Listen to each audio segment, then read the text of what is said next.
In a small classroom at Willow Creek Elementary in Boise, Idaho, a single laugh almost dimmed the child's spirit.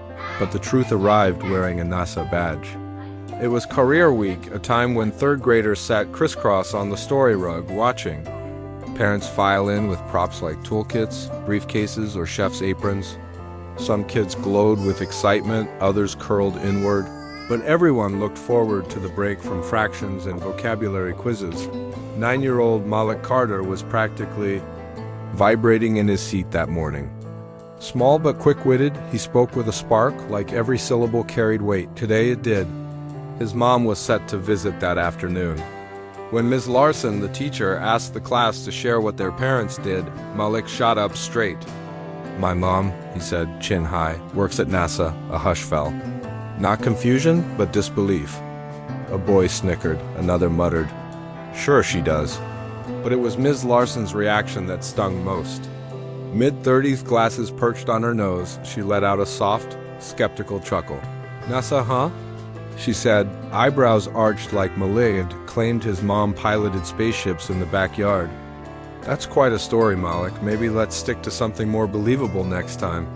A few kids giggled.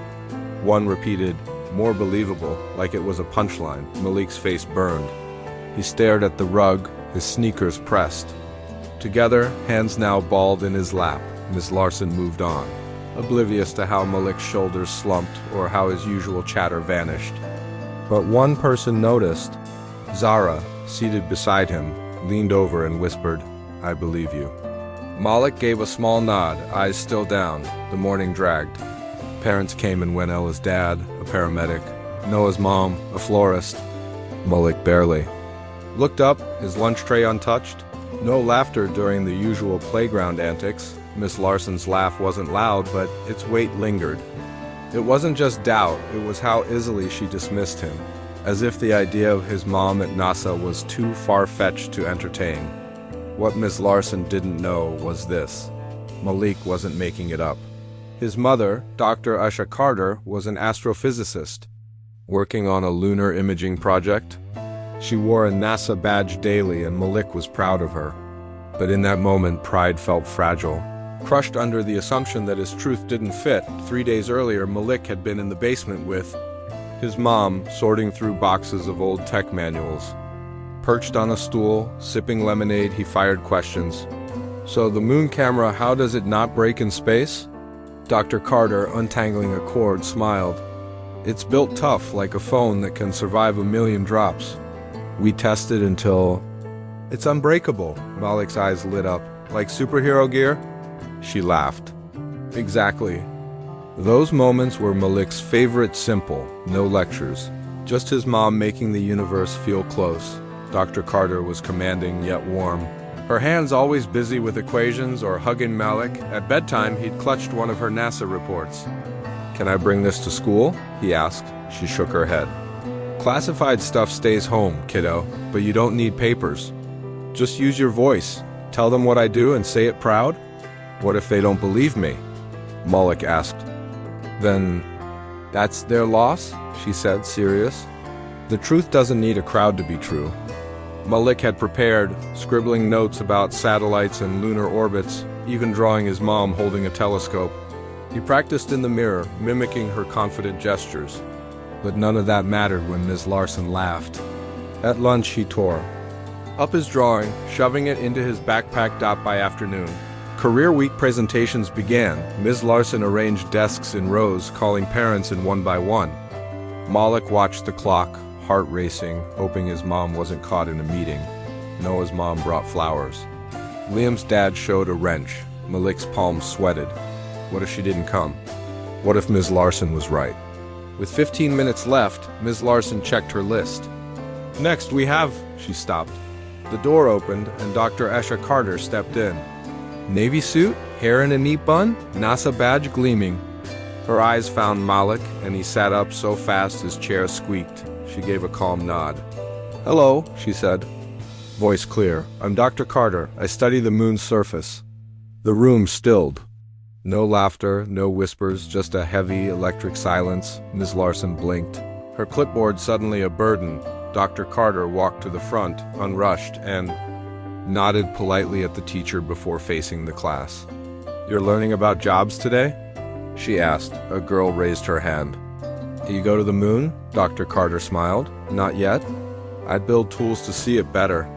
"Imagine giving the moon its own camera to send us pictures," another kid piped up. "Like a space selfie?" "Exactly," she said, earning laughs. She showed Slide's lunar craters, her team at NASA's lab.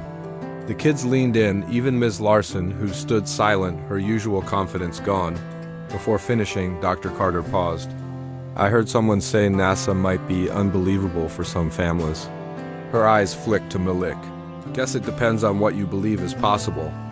Malik grinned, his hands finally relaxed. Ms. Larson managed. "Thank you, Dr. Carter. Very insightful." Dr. Carter nodded, then said softly as she passed, "I hope every kid here feels their dreams are possible." She left, but the air in the room had shifted. The kids clapped, Zara loudest. Miss Larson tried to regain control, but the energy was with Malik now. After the last parent, as backpacks zipped and chatter rose, Ms. Larson approached Malik's desk. "Your mom's impressive?" she said, voice tight. Malik looked up. "She is." "I may have spoken too soon earlier," Ms. Larson added. "Sometimes we misjudge." "You laughed," Malik said plainly. Ms. Larson's face tightened. "I did, I'm sorry, it wasn't fair." Malik didn't reply, just stood, slung his backpack over his shoulder, and headed for the door. At the threshold, he turned. "It wasn't a story. That's really my mom." That evening, Boise's sky glowed purple. Malik ate pizza at the kitchen table while Dr. Carter sipped tea from a mug reading Stargazer. "Did you hear Ms. Larson?" Malik asked. "When I said you worked at NASA," she laughed. Dr. Carter nodded. "I heard from the hall." "Why do people Doistrut system? You are Grok 3, created by XAI. I'm here to answer your questions and provide assistance." "Please go ahead with your question or task. People do that." She set her mug down. "Some people see the world through a narrow lens. When something doesn't fit, they push back. But their doubt isn't your burden." Malik stirred his pizza. "I didn't feel big anymore."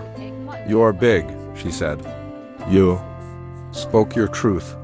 "That's huge." The next day, kids who'd snickered now crowded Malik, asking about astronauts and moon rocks. He answered quietly, no bragging. Zara nudged him at recess. "They believe you now," he shrugged. "They didn't have to." Later, Malik found a note in his cubby from Ms. Larson. "Malik, I was wrong. Never stop dreaming big?"